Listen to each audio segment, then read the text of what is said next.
నమస్కారం కృష్ణ గారు. ఐవీఆర్ టాక్స్కి పునఃస్వాగతం. మనకి రీసెంట్గా రిజల్ట్స్ వచ్చిన ఎలక్షన్స్ వాటిలో తమిళనాడు చాలా స్టన్నింగ్ అండ్ అందరినీ ఆశ్చర్యచకితులు చేసింది. విజయ్ ఆన్ హిజ్ ఓన్ మామూలుగా చాలా మేజర్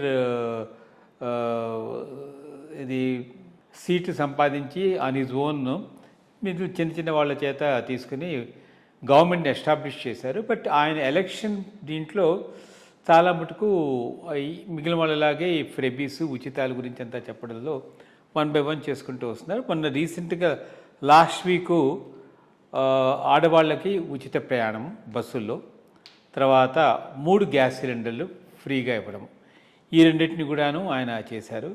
మొదటి నుంచి మీరు మనకు మామూలుగా ఐవీఆర్ టాక్స్లో చెప్పేదంటే ఈ పొలిటికల్ పార్టీస్ అన్నిటినీ ఈ ఉచితాల గురించి చేసేటప్పుడు స్టేట్ రెవెన్యూస్ అది సపోర్టివ్గా ఉంటాయా లేదా అనేది. ఎందుకంటే ఈరోజు ఇది ఇస్తారు, ఎందుకంటే ఒకటి మటుకు హైకోర్టు తీవ్రంగా ఆయన్ని చేసింది.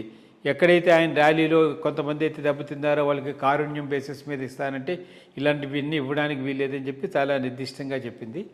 ఈ ఉచితాలు ఇలా ఇవ్వడంలో, ఎందుకంటే జయలలిత ఉన్నప్పుడైతే అసలు మామూలుగా టీవీలు ఇవి అవన్నీ మొత్తం డిఎంకే వీళ్ళందరూ చేసి ఖజానానైతే చాలా నాశనం చేశారు.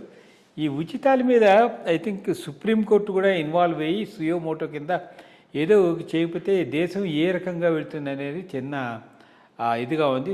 కాస్త ఈ విజయ్ ప్రకటించిన ఉచితాల మీదను అసలు ఈ ఫ్రెబీస్ మీద కూడాను ఒక చిన్న వివరణ ఇవ్వగలరా? అంటే ఫ్రెబీస్ ఇవ్వటం పర్సే తప్పు లేదు, దాన్ని ఎవడు తప్పు పట్టంలే. నీకు ఇచ్చే ఆర్థిక స్తోమత ఉందా? ఆర్థిక స్తోమత లేనప్పుడు అప్పులు చేసి పంచి నా అంతకన్నా గొప్పవాడు లేడు అనే పేరు తెచ్చుకోవడానికి పోతే రాష్ట్రం చాలా చాలా దెబ్బతినిపోతుంది. ఇప్పుడు ఆంధ్రాలోనే జగన్మోహన్ రెడ్డి గారి టైంలో అదే అయింది, అదే ఇప్పుడు విజయ్ టైంలో కూడా అవుతుంది. రెండోది, ఆ రాష్ట్రం యొక్క ఆర్థిక పరిస్థితి ఎట్లా ఉంది? చెన్నై తమిళనాడు వరకు ఒక ప్లస్ ఉంది, ఒక మైనస్ ఉంది. మైనస్ ఏంటి అంటే దేశంలో అత్యధిక అప్పులు చేసిన రాష్ట్రాలలో ఇది ఒకటి.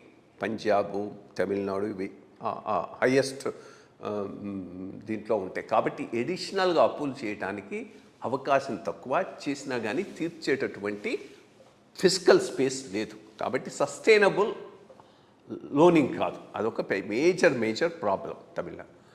ప్లస్ పాయింట్లో ఏంటంటే మిగిలిన రాష్ట్రాలతో పోల్ చూస్తే, ఇప్పుడు పంజాబ్ లాంటి రాష్ట్రంతో పోల్ చూసుకుంటే చాలా dynamic economy, thriving economy, industries వస్తున్నాయి, కొత్త వస్తున్నాయి, జీడిపి బాగా పెరుగుతూ ఉన్నది. సో కొంతవరకు దీనిని కవర్ చేసుకునేటటువంటి అవకాశం ఉన్న రాష్ట్రాల్లో తమిళనాడు ఒకటి. అదొక ప్లస్ ఉంది, ఇదొక మేజర్ మైనస్ ఉన్నది.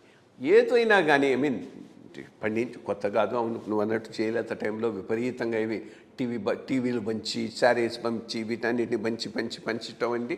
దానికి అనుగుణంగా డిఎంకే పంచింది, మళ్ళీ ఇప్పుడు విజయ పంచుతున్నాడు, రేపు ఇంకోటి వచ్చినా పంచుతున్నాడు. ఎంతవరకు అప్పులు చేసి పంచుతూ పోతే రాష్ట్రాలు సర్వైవ్ కాగలవు ఫైనాన్షియల్గా అనేది పెద్ద క్వశ్చన్ మార్కు. ఇది అన్ని రాష్ట్రాలకు ఉన్నటువంటి మేజర్ ప్రాబ్లం. మేబీ మనం అంతకుముందు కూడా 2-3 తరాలు డిస్కస్ చేసినట్టు దీనికి పొలిటికల్గా నీకు సమాధానం రాకపోవచ్చు. ఎందుకంటే ఎవడు అధికారంలో ఉన్నా వాడి పాపులారిటీని పెంచుకోవడానికి చూస్తాడు. పాపులారిటీ వీటి ద్వారానే వస్తుంది. దీనికి ఎక్కడో ఒక చోట ఎలక్షన్ కమిషను అవసరమైతే సుప్రీంకోర్టు ఇన్వాల్వ్ అయ్యి ఎలక్షన్ మేనిఫెస్టోలను బడ్జెటింగ్ చేయాలి అనేది పెట్టకపోతే ఇది ఇట్లాగే కంటిన్యూ అవుతూ ఉంటుంది. అది చూడాలి మరి అన్ని దేశంలో మొత్తాన్ని రాష్ట్రాలు ఏ విధంగా ఇలాంటి సమస్యలను అధిగమించగలనేది చాలా ఇంపార్టెంట్ ఆస్పెక్ట్. అండ్ ఇన్ఫ్యాక్ట్ మీరు చెప్పినట్టు జెన్యున్ పర్సన్స్కి వెళ్తే పర్వాలేదు, కానీ ఇప్పుడు మనము ఆంధ్రప్రదేశ్లో కానీ తెలంగాణలో ముఖ్యంగా రైతు బంధు స్కీమ్ చూసుకుంటే 1000 ఎకరాలు ఉన్న వాళ్ళకు కూడాను రైతు బంధు స్కీమ్ ఇస్తున్నారు.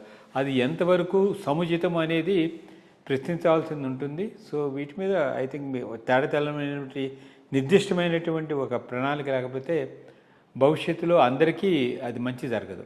నమస్కారం.